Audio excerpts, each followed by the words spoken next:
Hi guys and welcome back to the channel Deepak Yadav Education. Welcome to the daily current affairs of 22nd of July 2024. तो guys आज है तारीख 22 जुलाई 2024 और है Monday. आज की तारीख से जितने भी मोस्ट इंपॉर्टेंट करंट अफेयर्स बनेंगे उन सभी करंट अफेयर्स को हम यहाँ पर डिटेल से डिस्कस करेंगे। यह वीडियो यूपीएससी और स्टेट पीएससी के पॉइंट ऑफ व्यू से काफी ज्यादा इंपॉर्टेंट हो जाता है, तो चलो शुभारंभ करते हैं। बट आगे बढ़ने से पहले आपको मैं बता दूं, इस लेक्चर में हम केवल इंडियन एक्सप्रेस के ऊपर ही फोकस नहीं करते, उसके साथ साथ बाकी सारे इंपॉर्टेंट सोर्सेज जैसे कि the Hindu, Livemint, down to earth, उसके अलावा पीआईबी, ये सभी जितने भी न्यूज आर्टिकल्स हैं दोस्तों, उन सबको प्रॉपर बैकग्राउंड इंफॉर्मेशन के साथ में कवर करते हैं। इस लेक्चर का एंड बहुत इंपॉर्टेंट है, उसको मिस मत करना, क्योंकि वीडियो का अगर आपने एंड मिस करना है तो बहुत बड़ी गलती करने वाले हो। क्योंकि वीडियो के लास्ट में डेली बेसिस पे आप लोगों का एक टेस्ट लिया जाता है, वो भी एमसीक्यू टेस्ट। तो पूरा क्वेश्चन पेपर लास्ट में मिलेगा। जो भी आप इस पूरे पर्टिकुलर लेक्चर में सुनोगे, समझोगे, अपना कंसंट्रेशन पावर का यूज करोगे, वो सब कुछ लास्ट में आपने देखना होगा, ट्राई करना होगा कि मैं ये सारी चीजें याद रख पा रहा हूं या नहीं रख पा रहा हूं। तो ये जो वीडियो है डेली बेसिस पे, ये आपको क्वेश्चन भी सॉल्व करवाता है, साथ ही साथ में आपके मेमोरी पावर को भी बूस्ट करने में हेल्प करता है। बाकी अगर आपको इस लेक्चर का पीडीएफ वगैरह चाहिए तो फटाफट टेलीग्राम पर जाना, वहां पे जाके सर्च बॉक्स में लिखना दीपक यादव एजुकेशन यूपीएससी, आपको ये वाला चैनल मिल जाएगा। यहां से आप डेली बेसिस पे इस लेक्चर के पीडीएफ को डाउनलोड कर पाओगे। तो चलो शुरुआत करते हैं और आते हैं सबसे पहले आर्टिकल पर। अब ये टॉपिक जो है जीएस पेपर नंबर 3 एनवायरमेंट के पॉइंट ऑफ व्यू से बहुत इंपॉर्टेंट होने वाला है। आपको पता होगा रिसेंटली स्पेड टूथड व्हेल चर्चा में थी। द हिंदू के वीडियो में भी हमने इसके बारे में डिस्कशन किया था। तो कहोगे आज क्यों डिस्कस कर रहे हो? आज इसलिए डिस्कस कर रहा हूं दोस्तों, इस व्हेल से रिलेटेड कुछ ज्यादा इंफॉर्मेशन अभी तक अवेलेबल नहीं थी थोड़े दिनों पहले तक। अब थोड़ी अच्छी खासी इंफॉर्मेशन अवेलेबल है तो उसको पढ़ना जरूरी है, क्योंकि एग्जाम में यहीं से क्वेश्चन आपसे बन सकता है। तो खबर क्या है पहले ये जान लेते हैं, क्यों हम ये डिस्कशन कर रहे हैं। तो दोस्तों येलो पोर्शन में आपकी ये न्यूज है कि चर्चाओं में क्यों है आखिरकार ये व्हेल। तो एक व्हेल जो कि रिसेंटली न्यूजीलैंड के बीच पर मरी हुई पाई गई, बाद में साइंटिस्ट ने उसको आइडेंटिफाई किया तो पता ये चला कि ये स्पेड टूथड व्हेल है। और ये वो वाली व्हेल है दोस्तों जो बहुत ही रेयर है या कभी दिखाई ही नहीं पड़ी, जिनके बारे में ज्यादा जानकारी नहीं है कि ये वाली प्रजाति की व्हेल कहाँ रहती है, क्या खाती है, कैसे रहती है, कोई जानकारी अभी तक अवेलेबल नहीं है दोस्तों। इस वजह से इस स्पेड टूथड व्हेल को वर्ल्ड की रेयरेस्ट व्हेल भी बोलते हैं। ये ध्यान रखना, बहुत ही ज्यादा इंपॉर्टेंट पॉइंट है। ये क्वेश्चन आपसे यहां से बन सकता है कि बताइए रिसेंटली वर्ल्ड रेयरेस्ट व्हेल चर्चा में है, वो कौन सी है। नीचे वगैरह वगैरह करके ऑप्शन दे दिए जाएंगे, तो ध्यान रखना वो स्पेड टूथड व्हेल है। अभी तक यहां पर लाइव इसको देखा ही नहीं गया है। इस स्पीशी के बारे में सबसे पहली बार डिस्क्राइब किया गया था 1874 में। अभी तक 2-4 बार ही ये देखी गई है दोस्तों। ये वाली व्हेल न्यूजीलैंड में व्हाइट आइलैंड में 1950 में नोटिस की गई, फिर बे ऑफ प्लेंटी में 2010 में, चाथम आइलैंड में 1872 में, शुरुआत यहीं से हुई। देन उसके बाद में रॉबिन्सन क्रुजो आइलैंड 1986 में। तो इस तरीके से जगह जगह पर बहुत समय बाद ये व्हेल नजर आई, जिस वजह से इसके बारे में पढ़ना जरूरी है। हाँ, हाल ही में कुछ और फाइंडिंग्स आई थी इस व्हेल से रिलेटेड, जो 2010 और 2017 में भी पब्लिश की गई, और हमारा जो डेटा था उसमें एड ऑन होती चली गई। लेकिन पता है प्रॉब्लम क्या है? प्रॉब्लम यहां पर यह है कि अभी तक हमें इस व्हेल को लेकर पूरी जानकारी है ही नहीं। किसी को पता ही नहीं है कि यह व्हेल कितनी संख्या में प्रेजेंट है। अब जब पता नहीं है, इस वजह से आईयूसीएन के अंदर में इसको डेटा डेफिशिएंट कैटेगरी में कवर किया है। वैसा आप समझते हो ना कि मान लो कोई जानवर है जो बहुत ज्यादा खतरे में है, उसका शिकार बहुत हो गया है, संख्या बहुत कम बची है, हमें पता है 2-4 मात्रा में बचे हैं, तो उसको आईयूसीएन के अंदर क्रिटिकली एंडेंजर्ड कैटेगरी में कवर कर देते हैं। अगर उससे कम खतरे में है तो एंडेंजर्ड कैटेगरी, उससे कम खतरे में है तो वल्नरेबल। तो इस तरीके से अलग अलग लिस्ट डिफाइन है। और यहीं पर एक आता है डेटा डेफिशिएंट, जिसके बारे में कुछ पता ही नहीं है हमें। तो ध्यान रखिएगा, क्वेश्चन यहां से बन सकता है, क्योंकि ये थोड़ा सा रेयरेस्ट पॉइंट भी आ जाता है जो बाकी सारी स्पीशीज के कंपैरिजन में डिफरेंट है। तो ये जो स्पेड टूथड व्हेल है, इसके आईयूसीएन का डेटा पूछ जाएगा, तो ध्यान रखिएगा ये डेटा डेफिशिएंट के अंदर में कवर किया गया है। और अभी तक कोई नहीं जानता ये कितनी संख्या में है, क्या खाती हैं, कहां पर रहती हैं। जो हमारा सदर्न पैसिफिक ओशन है, बहुत बड़ा ओशन है, वहीं पर बताया जाता है। हो सकता है जो सबसे ज्यादा डीपेस्ट पॉइंट हो उस ओशन के अंदर में वहां पे रहती हो, बट जानकारी हमारे पास में नहीं है। ठीक है, तो इस वजह से चर्चाओं में है, एग्जामिनेशन के पॉइंट ऑफ व्यू से ध्यान रखिएगा। नाउ एक इंपॉर्टेंट बात दोस्तों, हम लोग स्टार्ट कर रहे हैं आज से मिशन 600 के। ये क्या है? ये है दोस्तों यहाँ पे चैनल के सब्सक्राइब्स को लेकर। जो हमारे सब्सक्राइबर्स हैं अभी के समय पर लगभग 5,44,000 के आसपास पहुंच चुके हैं। तो हमारा टारगेट है यार 600K को पहुंचाने का। तो ये आप लोगों का भी गोल होने वाला है मेरे साथ में। तो मेक श्योर करें कि आपने अगर वीडियो किसी के साथ में शेयर किया है या आप अगर वीडियो देख रहे हैं, क्योंकि चैनल एनालिटिक्स बोलता है कई सारे लोग ऐसे हैं जो चैनल सब्सक्राइब नहीं कर रहे हैं, केवल यहाँ पर वीडियोस ही देखते हैं। तो दोस्तों रिक्वेस्ट है आप लोगों से सब्सक्राइब कीजिए। अब ये बातें मैं इसलिए बोल रहा हूँ क्योंकि मुझे यूट्यूब की साइट से रिकमेंड किया गया है कि आप अपने वीडियो में बोलिए कि लोग सब्सक्राइब करें चैनल को। इस वजह से मुझे यहाँ पर ये बोलना पड़ रहा है। अदरवाइज़ आपको पता है लास्ट 3 साल हो चुके हैं, मैंने कभी ये बोला नहीं कि चैनल सब्सक्राइब कर लीजिए। लेकिन कोई बात नहीं, अगर आप करंट अफेयर्स की तैयारी कर रहे हैं किसी भी एग्जामिनेशन के लिए, आपके लिए चैनल बहुत ज़्यादा हेल्पफुल होने वाला है। 2 वीडियोस डेली अपलोड हो रही हैं, करंट अफेयर के हर एक पोर्शन कवर किए जा रहे हैं। तो मेक श्योर करें सब्सक्राइब करने के बाद में दोस्तों जो आपका जो नोटिफिकेशन है उसमें जो ऑल वाला ऑप्शन है इसको ज़रूर प्रेस कर लें, तभी आपके पास में सभी वीडियोस के नोटिफिकेशन प्रॉपर तरीके से पहुंचेंगे। क्योंकि कई सारे लोग ये भी कंप्लेंट करते हैं सर हमारे पास में नोटिफिकेशन नहीं आता आपके वीडियो का। तो हो सकता है आपने यहाँ पर ये ऑल वाले बटन को प्रेस ना किया हो, तो एक बार चेक कर लेना, सब्सक्राइब प्रेस करके ऑल वाले प्रेस आइकन पर आप उसको दबा के रखना। चलिए आते हैं उसके बाद में नेक्स्ट आर्टिकल पर। यह भी काफ़ी रेलिवेंट होने वाला है। आज का आपने थंबनेल देखा होगा दोस्तों, तो यहाँ पे बात हो रही है MV सी चेंज के बारे में। ये जो फेरी आपको दिख रही है ना, ये हाइड्रोजन फ्यूल सेल पर चलने वाली फेरी है जो पोल्यूशन नहीं करेगी, कई सारे लोगों को इधर से उधर ट्रैवल करवा सकती है। तो अभी चर्चाओं में है और इंटरेस्टिंग पॉइंट है।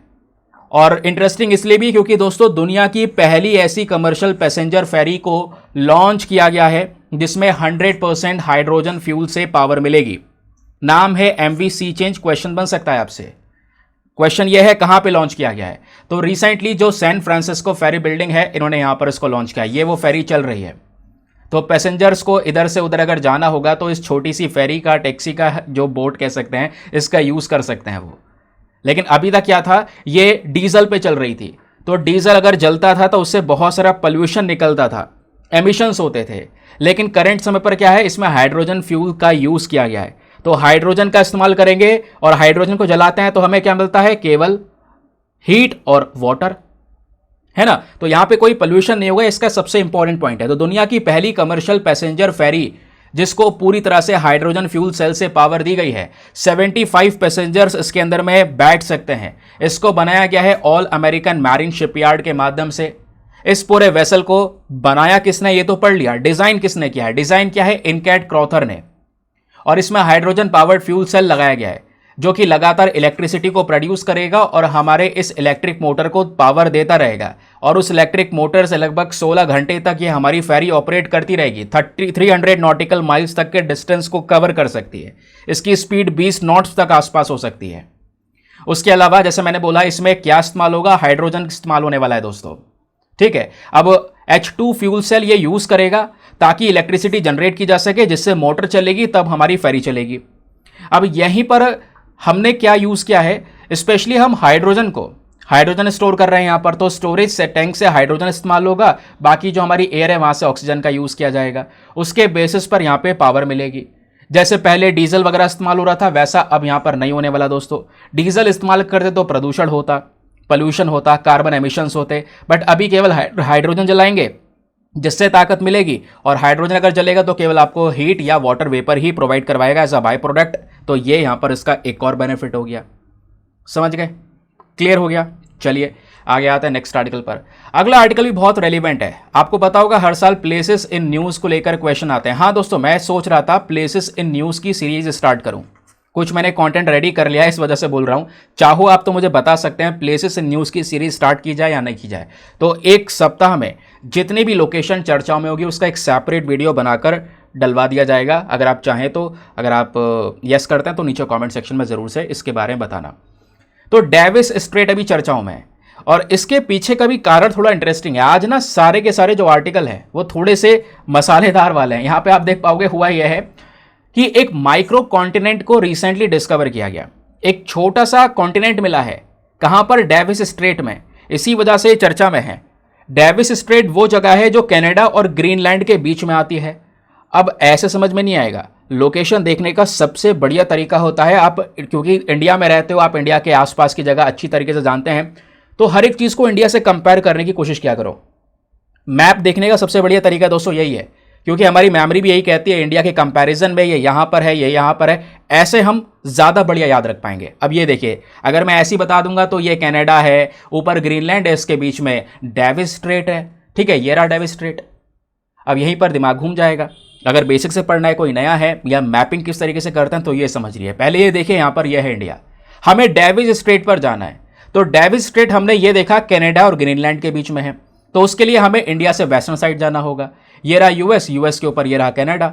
अब कनाडा के पास में यहाँ पे आप देख पाओगे ये रहा ग्रीनलैंड, तो कनाडा और ग्रीनलैंड के बीच में ही यहाँ पर आप देख पाएंगे एक है बैफिन बे, उसी बैफिन बे के जस्ट बगल में है डेविस स्ट्रेट, ठीक है। ये आपने देखा कनाडा ग्रीनलैंड। अब इतने पोर्शन को जूम कर लो, जूम कर लेंगे तो दोस्तों वो कुछ इस प्रकार से नजर आएगा, ठीक है। ये है कनाडा, ये है ग्रीनलैंड, इनके बीच मैंने आपको बताया ये बैफिन बे है, ठीक है। और यहीं पर बैफिन बे के बराबर में ही ये है आपका डेविस स्ट्रेट लिखा हुआ है ना। क्वेश्चन ये है कि सर ये स्ट्रेट क्या होता है। देखिए, स्ट्रेट एक पतला सा रास्ता होता है जो दो बड़े समुद्र के हिस्सों को जोड़ रहा हो। जैसे यहां पे आप देख पाओगे जो ये डेविस स्ट्रेट है, ये आपके लेब्राडोर सी को जोड़ रहा है और इधर अटलांटिक ओशन को। ये पतला सा रास्ता तो है, रास्ता ही तो है जो इस तरीके से सीधा सीधा निकल रहा है। यहां से निकल कर आप अटलांटिक ओशन में पहुंच जाएंगे, सॉरी अटलांटिक बोल रहा हूं, आर्कटिक ओशन में पहुंच जाएंगे, है ना। और यहां से निकल कर आएंगे तो इधर यहाँ पे अटलांटिक ओशन पहुंच जाएंगे। आपका अटलांटिक ओशन है, इधर आर्कटिक ओशन है, दोनों को यहाँ पर जोड़ रहा है। बीच में आपके छोटे छोटे और समुद्र आते हैं, अलग अलग नाम रख दिए जाते हैं। तो ये ध्यान रखिए, इस तरीके से लोकेशन ध्यान रखनी होती है। आई होप आपको क्लैरिटी मिल चुकी होगी। अब जब भी मैं क्वेश्चन दूंगा इसको ध्यान रखना। मान लो सवाल बन जाए कि डेविस स्ट्रेट बताओ दो कौन से दो समुद्र को जोड़ता है, बड़े समुद्र को, तो वो आपका आर्कटिक ओशन है और अटलांटिक ओशन है। ये बीच का रास्ता आपका डेविस स्ट्रेट कहलाएगा। क्लियर हो गया। इसी रास्ते के बीच में दोस्तों ऐसे आप देख पाओगे छोटे छोटे और भी आइलैंड्स मिले हुए हैं पहले भी। तो बीच में एक छोटा सा माइक्रो कॉन्टिनेंट मिला है, जिस वजह से ये चर्चाओं में। इस वजह से डेविस स्ट्रेट का लोकेशन भी हमारे लिए इंपॉर्टेंट है। नाउ ये हम डिस्कस कर चुके हैं। उस माइक्रो कॉन्टिनेंट का नाम क्या रखा गया? नाम रखा गया है Davis Strait proto micro continent. ये बना है कह सकते हैं कि जो स्ट्रेट जो पूरा बना हुआ है ये टेक्टोनिक इवोल्यूशन की वजह से बना हुआ है। ये जो जगह खाली हुई है, आपको पता है नीचे टेक्टोनिक प्लेट्स हैं हमारे, वो मूव करती रहती हैं, उसकी वजह से ये स्ट्रेट बना है।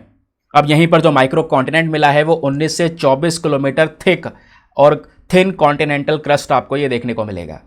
बाकी डेविस स्ट्रेट के बारे में बेसिक फैक्ट्स मैं आपको बता ही चुका हूं कि किस तरीके से ये काम करता है। और डेविस स्ट्रेट के जस्ट नीचे दोस्तों लैब्राडोर सी भी है, प्लीज़ इसको ध्यान रखिएगा। एक सेकंड में आपको एक मैप और दिखा देता हूँ। ये है वो, ये रहा स्ट्रेट वो, और यहाँ पर नीचे है लैब्राडोर सी, ठीक है। तो लैब्राडोर सी जस्ट नीचे है साउथ में, वो यहाँ पर बताया गया। प्लस किन किन दो चीज़ों को सेपरेट करता है वो मैं ऑलरेडी डिस्कस कर ही चुका हूँ। बैफिन बे कहाँ पर है जस्ट बीच में, वो भी डिस्कस कर चुके हैं। बस ये सारी रिपीटेड चीज़ें हैं, तो यहाँ पे आपने और काफ़ी ज़्यादा टाइम वेस्ट करने की ज़रूरत नहीं है। चलिए नेक्स्ट आर्टिकल पर आते हैं।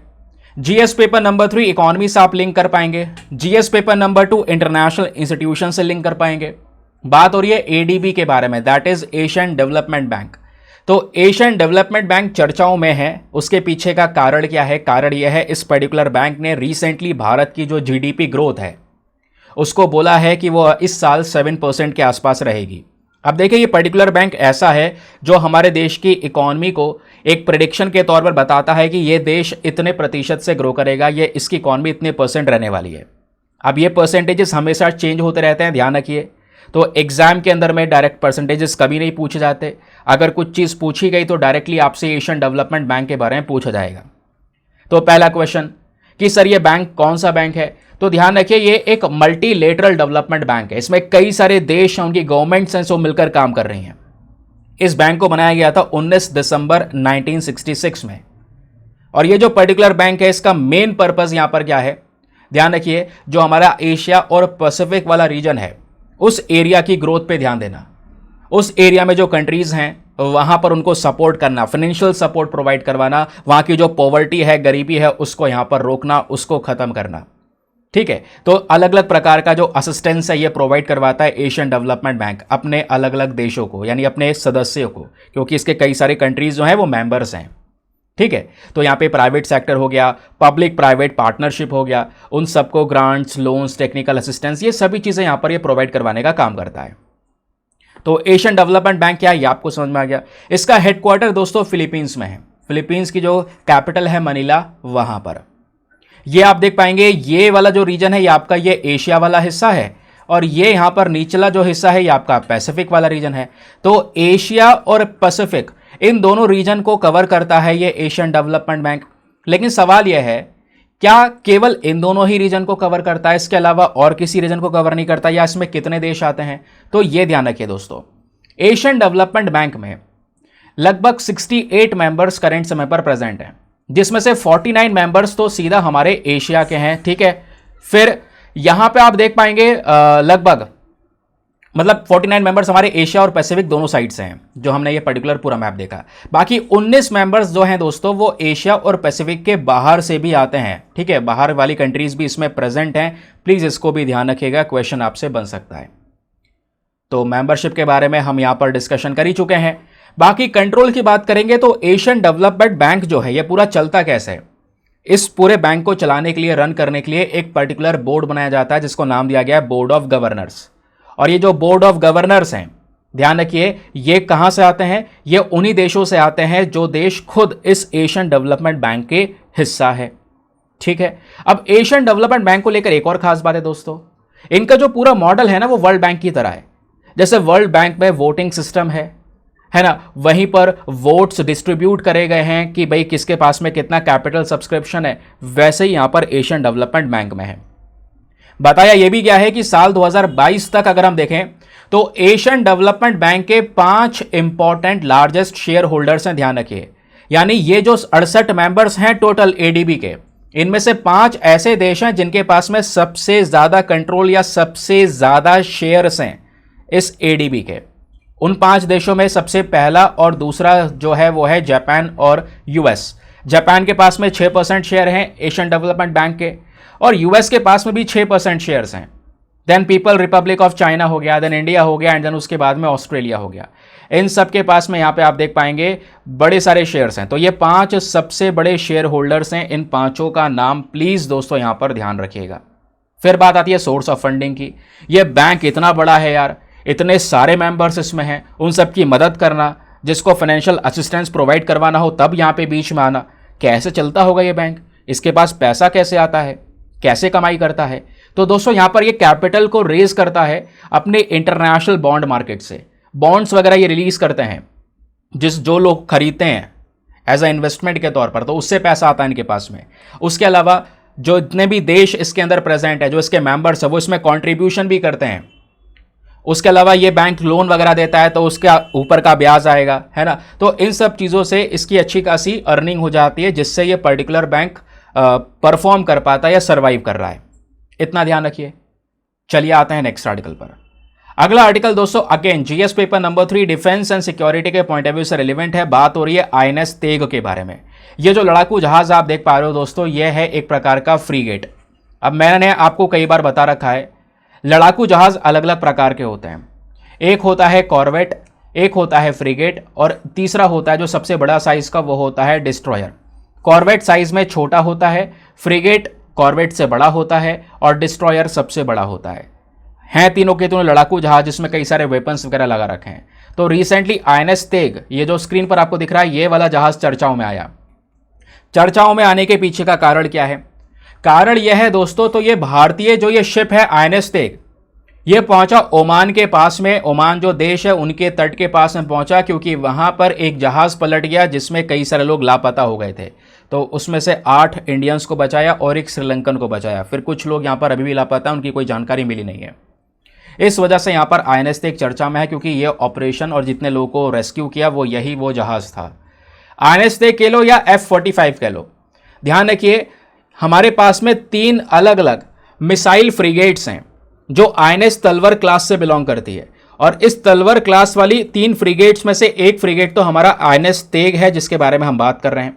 बाकी 2 कौन कौन सी हैं? एक है आईएनएस तरकश और एक है आईएनएस त्रिकंड। तो ये 3 इंपॉर्टेंट है। बाकी इनमें से सबसे ज़्यादा चर्चा आईएनएस तेग की हो रही है, तो उसी के बारे में डिस्कशन करेंगे। ये वाला जो जहाज है दोस्तों, इसको नेवी में लाया गया था लगभग 27 अप्रैल 2012 में, और ये तलवर क्लास का गाइडेड मिसाइल फ्रीगेट है, ध्यान रखिएगा, है ना। एक फ्रीगेट है ये, प्लीज ध्यान रखिए इस बात को। उसके अलावा ये जो जहाज है दोस्तों, इसके अंदर में स्टील्थ टेक्नोलॉजी का यूज किया गया है कि दुश्मन की रडार की पकड़ में भी ना आए, शोर भी बहुत कम करेगा, तो आराम से यहाँ पे अपने ऑपरेशन को परफॉर्म कर सकता है। प्लस इसके ज़्यादातर जो इक्विपमेंट्स है वो रशियन मेड हैं। लेकिन एक डिफरेंस है, जैसे मैंने आपको बताया था ना कि आईएनएस तलवर क्लास का जो जहाज़ है और बाकी यहाँ पर इसमें और भी क्लासेस के जहाज़ है। आईएनएस तलवर क्लास में आपका तरकश है, त्रिकंड है और तीसरा है तेग। तो तेग जो है ये सबसे अलग है। क्यों अलग है? क्योंकि तेग के अंदर में दोस्तों ब्रह्मोस मिसाइल्स का इस्तेमाल किया गया है, जबकि दूसरे वाले जहाज़ों में क्लब एंड मिसाइल का इस्तेमाल किया है। ठीक है, तो इसलिए तेग अलग है, तो तेग की पावर और ज़्यादा है। उसके बाद तेग के वाले जहाज़ में हमने कुछ इंडियन ओरिजिन इक्विपमेंट्स का भी इस्तेमाल किया है। केवल सब कुछ रशिया से नहीं लिया है, भारत का खुद का कंटेंट भी इसमें यूज़ किया गया है। बाकी आईएनएस तेग के कुछ स्पेशल फीचर्स की बात होती है। भाई इसका जो टोटल वेट है वो 3970 टन्स के आसपास है। इसमें 290 kilometre BrahMos missile supersonic cruise missiles को लगा रखा है। ठीक है, तो ब्रह्मोस मिसाइल से लेस है ये, प्लीज़ इसको ध्यान रखिए। उसके अलावा इसकी जो टॉप स्पीड है वो 30 नॉट्स के आसपास, यानी 56 किलोमीटर प्रति घंटा। फिर स्टेल्थ फ्रिगेट बता ही चुका हूँ भाई, एक तो शोर नहीं करेगा, रडार की पकड़ में नहीं आएगा, तो ये कहीं ना कहीं इसके लिए ज़्यादा हेल्पफुल हो जाता है। चलिए आगे आते हैं नेक्स्ट आर्टिकल पर। Again GS paper number 3 economy वाले सेक्शन से आर्टिकल को लिंक कर सकते हैं। बात हो रही है एनबीएफआईडी के बारे में, that is national bank for financing infrastructure and development. अब ये चर्चाओं में है। क्यों है चर्चाओं में, आइए जानते हैं। तो हमारी जो सरकार है वो चाहती है इस बैंक को और ज़्यादा मजबूत करना। अब देखिए, वैसे नाम से ही पता चल रहा है national bank for financing infrastructure and development, एक ऐसा बैंक जो कि पैसा प्रोवाइड करवाता है इंफ्रास्ट्रक्चर के लिए और विकास के लिए। अब इस बैंक को मजबूत करना यानी उसकी कैपिटल को बढ़ाना, तो उसके कैपिटल बेस को इंक्रीज करना चाहती है सरकार, और कैपिटल बेस को बढ़ाकर लगभग 1 ट्रिलियन तक करना चाहती है अलग अलग बैंक्स के सपोर्ट के माध्यम से। इस वजह से यहां पर ये चर्चाओं में है। तो खबर तो आपको समझ में आई दोस्तों, लेकिन क्वेश्चन यहां से नहीं बनेगा, ट्विस्ट यही तो है। क्वेश्चन बनेगा इस बैंक के बारे में, यहां से जो डिटेल्स हैं वो शेयर करना जरूरी है। चलिए अब इसको समझिए। ये जो पर्टिकुलर बैंक है इसको बनाया गया साल 2021 में। अब बनाने के लिए हमने पूरा एक एक्ट जो पार्लियामेंट के अंदर में पास हुआ था उसके बेसिस पर तैयार हुआ। उस एक्ट का नाम है national bank for financing infrastructure and development act 2021। फिर एक और चीज, ये जो बैंक है ना, ये किस प्रकार का बैंक है? ये एक स्पेशलाइज्ड डेवलपमेंट फाइनेंस इंस्टीट्यूशन है। एक ऐसी संस्था है जो दोस्तों जो कि विकास को लेकर बात करती है। तो डेवलपमेंट फाइनेंस इंस्टीट्यूशन, प्लीज इसको ध्यान रखिए। बात आती है फिर इसके ऑब्जेक्टिव्स के, इसका उद्देश्य क्या है?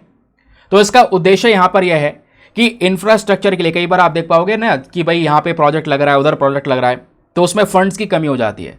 तो उन गैप्स को पूरा करना, डेवलपमेंट को बढ़ावा देना, देश की इकोनॉमी को बढ़ाना, ये मेन पर्पज इस पर्टिकुलर बैंक का। इस बैंक को रेगुलेट कौन करता है? इसका रेगुलेशन और सारा सुपरविजन वो आरबीआई के माध्यम से किया जाता है, that is reserve bank of India. तो रिजर्व बैंक ऑफ इंडिया इसका सुपरविजन और रेगुलेशन यहां पर करता है एक ऑल इंडिया फाइनेंशियल इंस्टीट्यूशन के तौर पर।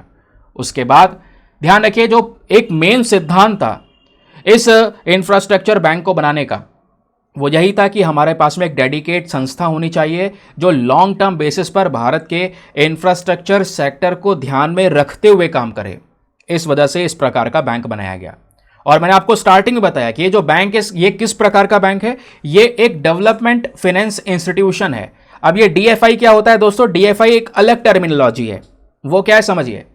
ये ऐसी ऑर्गेनाइजेशंस या ऐसी संस्थाएं होती हैं जो सरकार के थ्रू ओन की जाती हैं, या पब्लिक इंस्टीट्यूशन कह सकते हो इनको, जिनका मेन काम है इंफ्रास्ट्रक्चर के लिए फंड्स प्रोवाइड करवाना बड़े स्केल पर। अब यहां पे 2 प्रकार के तरीके से फंड्स दिए जा सकते हैं, या तो मीडियम 1 से 5 साल के लिए फंड दिए जा सकते हैं, या लार्ज 5 साल से ज़्यादा के लिए फंड दिए जा सकते हैं। तो ऑब्वियस ही बात है, एक लॉजिक लगा ही सकते हैं। तो डेवलपमेंट के लिए इस प्रकार का फंड प्रोवाइड करवाना, उसके लिए इस प्रकार के जो इंस्टीट्यूशंस है वो बनाए जाते हैं।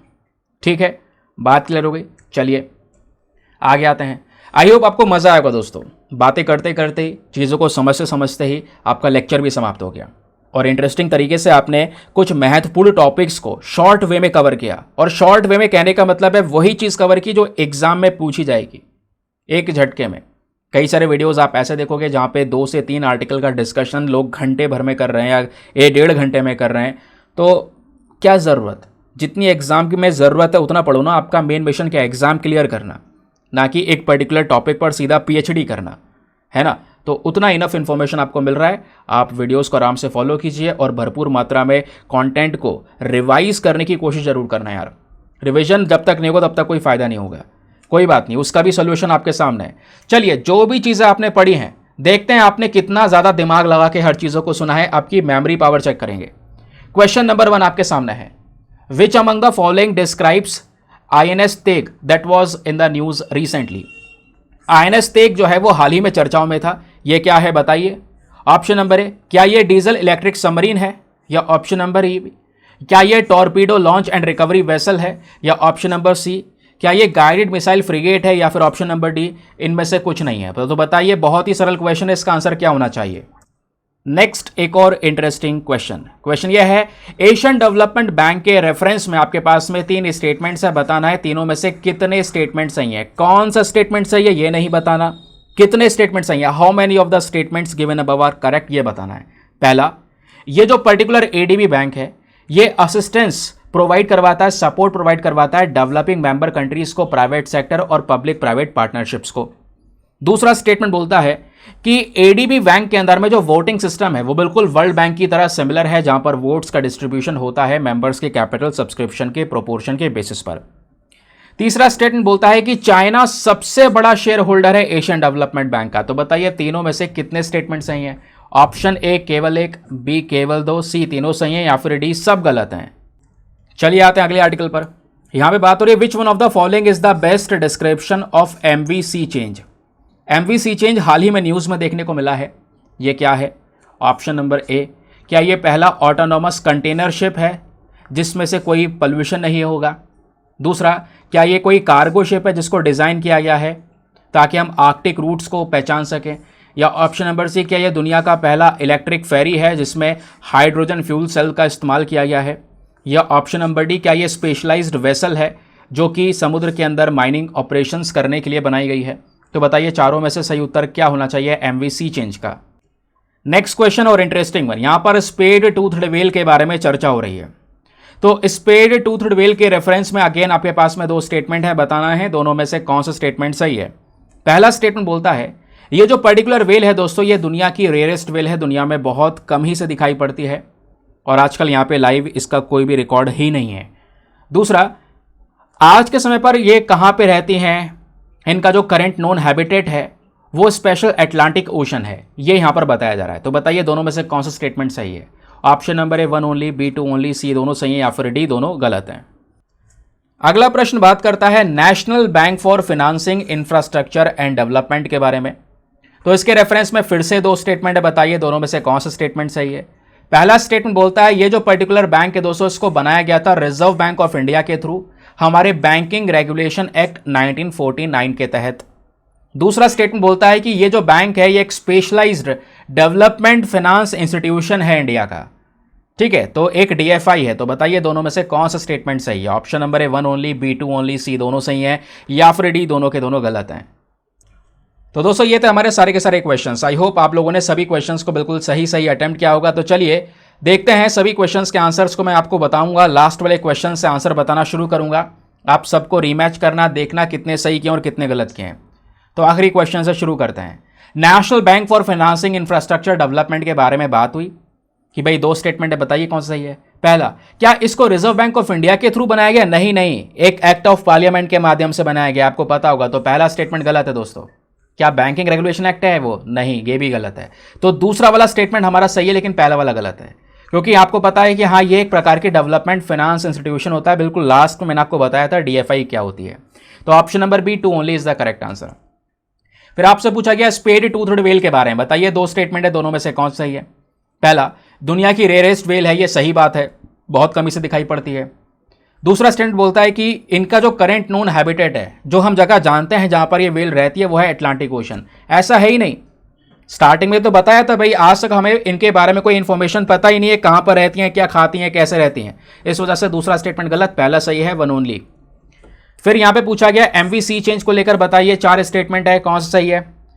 तो MVC चेंज क्या है दोस्तों, आपको पता है ना, दुनिया का पहला फुल्ली इलेक्ट्रिक फेरी जो कि हाइड्रोजन फ्यूल सेल्स के थ्रू यहां पर चलने वाला है। तो option number C is the correct answer. फिर आपसे पूछा गया एशियन डेवलपमेंट बैंक के बारे में, ये इंटरेस्टिंग पॉइंट था, हो सकता है कई सारे लोगों ने इसमें मिस्टेक कर दी हो क्योंकि इसको पढ़ाने में मिस्टेक हो गई है, कोई बात नहीं, आपको बताता हूं। पहला देखो कि भाई ये असिस्टेंस प्रोवाइड करवाता है डेवलपिंग कंट्रीज को, ठीक है ये बात। दूसरा देखो कि भाई यहाँ पर वो जो वर्ल्ड बैंक के अंदर वोटिंग सिस्टम है उसी के सिमिलर वोटिंग सिस्टम इस बैंक में भी है, ये भी ठीक बात है, पढ़ा था। तीसरे में लोचा है, तीसरा बोलता है कि चाइना सबसे बड़ा शेयर होल्डर है एशियन डेवलपमेंट बैंक का। नहीं दोस्तों, चाइना नहीं है, सबसे बड़ा शेयर होल्डर है यहाँ पर जापान और यूएस, और इनका शेयर 15.6% के आसपास है। मैंने जो पहले बताया वो थोड़ा गलत हो गया, उसको करेक्ट कर लेना, ठीक है। बाकी चाइना तीसरे नंबर पर आता है, तो पहला और दूसरे पे अमेरिका और जापान है, तो इस वजह से यहाँ पे आपका जो स्टेटमेंट है वो केवल ओनली 2 सही रहेगा, ऑप्शन नंबर बी, पहला और दूसरा वाला। फिर उसके बाद आईएनएस के बारे में पूछा गया, बताइए रिसेंटली आईएनएस चर्चा में है, ये क्या है? तो उसका सही उत्तर है ऑप्शन नंबर सी, ये एक गाइडेड मिसाइल फ्रिगेट है, तो ये आपका सही उत्तर होना चाहिए, ठीक है। तो बताइए कितने क्वेश्चन सही किए और क्या स्कोर आ रहा है आपका, नीचे कमेंट सेक्शन में फटाफट बताओ। मिलते हैं आप लोगों से अगले वीडियो में, आज के लिए bye bye, have a nice day, thank you and जय हिंद।